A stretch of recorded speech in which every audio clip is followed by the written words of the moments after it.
Si vous appréciez la chaîne et aimeriez contribuer à son développement, vous pouvez utiliser le lien dans la description pour vos prochains achats sur Philibert.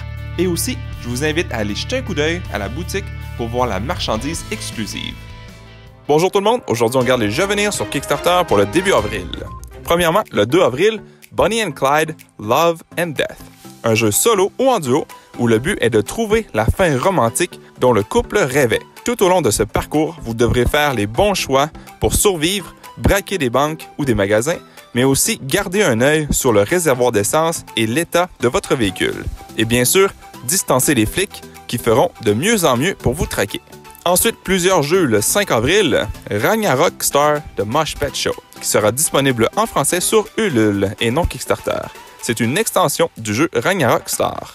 Il comporte notamment 8 personnages fabuleux issus de la mythologie nordique et en clin d'œil à de grandes stars du rock.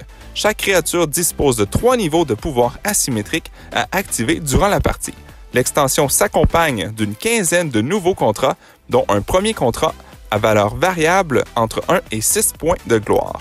Un mode solo pour la boîte de base est en cours d'élaboration et devrait être proposé en palier lors de la campagne. Game Stormers, un jeu de cartes créatif de création de tableaux pour 3 à 6 joueurs. Dans le jeu, vous êtes un jeune Game Stormer prometteur dans un pays futuriste et qui doit impressionner l'ancien Game Stormer avec une nouvelle idée de jeu génial. The Quest Kids Big Bads of Toast Cave, une extension du jeu Quest Kids, qui propose un nouveau héros, Flint le Dragon, des dés spécifiques aux joueurs, des objets uniques, des cartes d'événements basées sur l'histoire, des combats de boss épiques et plus encore. Ensuite, le jeu Maglev Metro introduira de nouvelles cartes de villes comme Paris, Londres et quelques autres villes qui rendra le jeu de base encore plus intéressant. Hydro Soakers. Les joueurs s'affrontent en contrôlant leur équipe de 3 athlètes. Les joueurs tireront des pistolets à eau, prendront des collations, tenteront d'éviter d'être mouillés par les autres et élimineront les autres.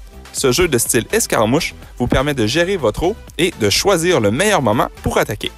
Creators of the First Dawn est un jeu de construction du monde pour 2 à 6 joueurs.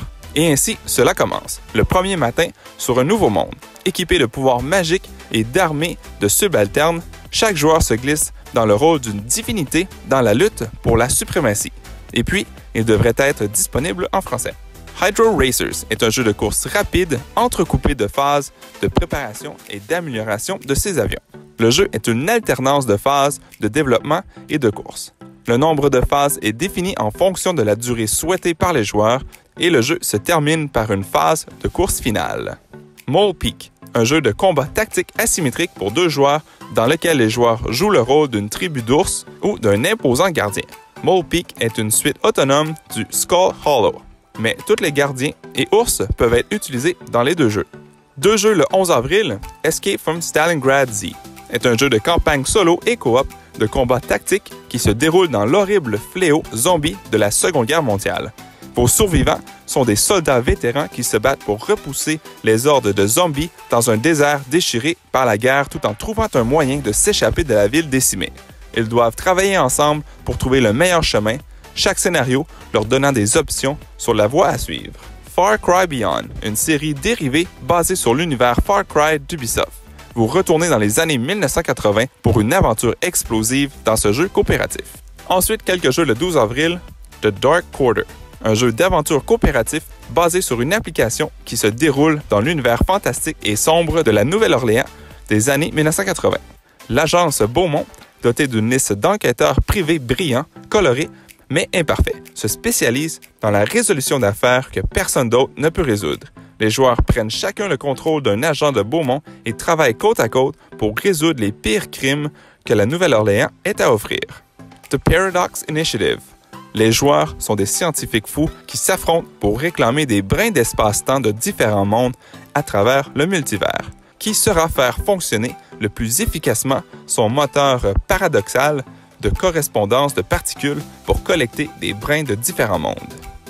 Table Golf Association est le premier jeu de dextérité qui vous permet de concevoir et de jouer votre propre parcours de golf. À l'aide de 25 tuiles de terrain en bois à 2 faces, vous décidez de la disposition du parcours et le rendez aussi facile ou difficile que vous le souhaitez. Et finalement, en avril, on devrait voir Wayfarers of the South Tigris, un jeu qui se déroule vers 820 après Jésus-Christ. En tant que braves explorateurs, cartographes et astronomes, les joueurs partent de Bagdad pour cartographier les terres environnantes et les voies navigables. Les joueurs doivent gérer avec soin leur caravane de travailleurs et d'équipements, tout en faisant rapport régulièrement pour consigner leurs découvertes à la Maison de la Sagesse. Et voilà, c'est toute l'information que j'ai sur les prochains jeux à venir sur Kickstarter. S'il y a des jeux qui vous intéressent, n'hésitez pas à nous laisser savoir dans les commentaires ci-dessous. Merci à toutes les personnes qui ont regardé jusqu'au bout cette vidéo. Si cela vous a plu, n'hésitez pas à mettre un j'aime ou un commentaire sous la vidéo et de vous abonner pour ne rien manquer à l'avenir, car cela fait toujours plaisir pour le travail réalisé.